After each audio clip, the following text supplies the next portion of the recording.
सचिन रमेश तेंदुलकर को आज क्रिकेट का भगवान कहा जाता है।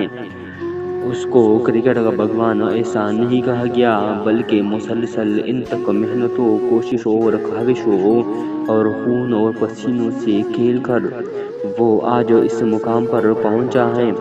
बकौल शेख से अगर कोई पानी से नहाए तो वो अपना लिबास तब्दील कर देता है, लेकिन जो अपने पसीने और खून से नहाता है वो फिर तारीख को बदल के रख देती है।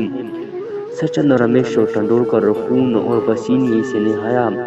इसके बाद शोएब अख्तर को अगर देख लिया जाए तो शोएब अख्तर भी इससे कुछ ज़्यादा मुख्तलिफ नहीं थे। वो इंसान जिसके पास इतने पैसे नहीं थे कि वो अपने ट्रेन का टिकट भर दे, आज दुनिया की क्रिकेट न्यूज़ का एक रोशन नाम है Abdul Razzaq, David Warner, Chris Gayle. मेरा मकसद ये कतई नहीं है कि मैं इन नामों को गिनता जाऊं, इसलिए कि अगर मैं इन नामों को गिनता जाऊं तो ये काफ़ी ज़्यादा नाम है और इनकी कोशिशें, ख्वाहिशें और इन तक मेहनतों का जिक्र करना बहुत ज़्यादा मुश्किल होगा। लेकिन क्रिकेट के किताब के इस सफ़े पर जिन खतरनाक नामों का जिक्र किया जा चुका है और कितने नाम रह गए हैं, एक नाम हम जिक्र करना चाहते हैं, लेकिन वो अभी कम सिन बच्चा है। हो सकता है कि वो भी इन नामों में शामिल हो जाए। वो बच्चा आज क्रिकेट खेलता रहता है। हमारे गांव में आबाद एक गरीब घराने से उसका ताल्लुक है। वो बैटिंग भी करता है, कैच भी पकड़ता है, पुशअप भी लगाता रहता है। एक बिल्कुल ही कमज़ोर छोटा सा बच्चा है, लेकिन वो मुसलसल कोशिशों, ख्वाहिशों में लगा रहता है। वो बच्चा इंतहाई ही गरीब घराने से है। उसको ये पता नहीं है कि मेरा बाप क्या करता है, कितनी कमज़ोरी और लाग़री के साथ वो कितनी मजदूरियाँ कर कर के वो पैसे कमा रहा है।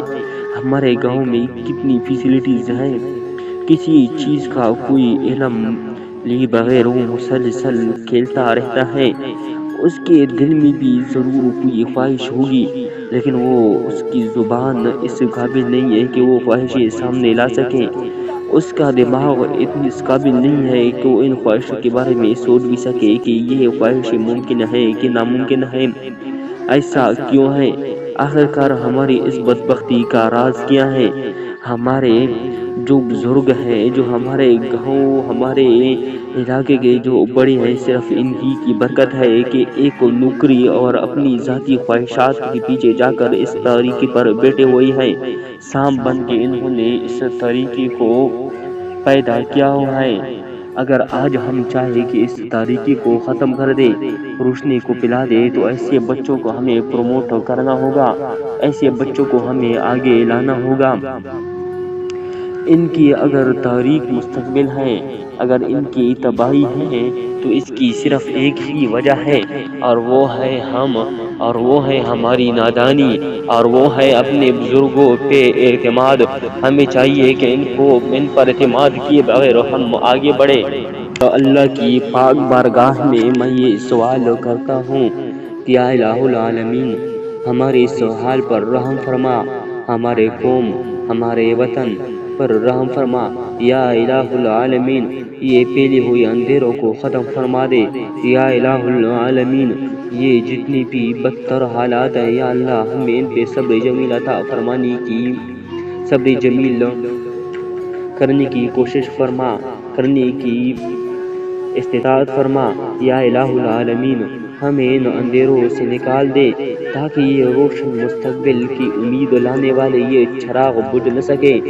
ये छोटे छोटे बच्चे जो आज अपने दिलों में ख्वाहिश लिए फिर रहे हैं, इनको ये बिल्कुल इस चीज़ का इल्म नहीं है कि हम कितनी तरीके में हैं। इस तरीके से निकल के जाना बहुत ज़्यादा मुश्किल है। अपने खून और पसीने से खेलना पड़ता है। अल्लाह करे कि सिर्फ न इस बच्चे को बल्कि सबको अपने खून से और पसीने से खेलने की इस्तिताअत फरमा, ताकि ये मुस्तकबिल में जाके हमारे कौम और हमारे नामों को रोशन कर सके। आमीन सुम्मा आमीन।